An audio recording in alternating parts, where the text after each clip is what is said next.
kokos, ja som fakt zvedavá, ako toto dopadne. Tak som si povedala, že spravím taký experiment. Spravím si vlasy doma sama.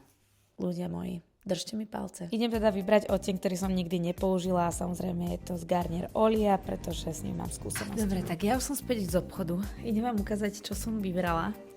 Dúfam, že to nebude úplne disaster. A prvú takúto základnú farbu. Tak malo by to byť cca to, akú mám, možno, že trošku teplejší odtieň.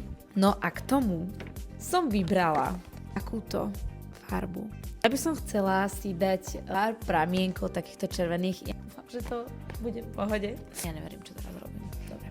V krabičke nájdete všetko, čo potrebujete. Máte tam popísané kroky, ako začať, taktiež rukavice. A ako to dopadlo? S výsledkom som naozaj dosť spokojná.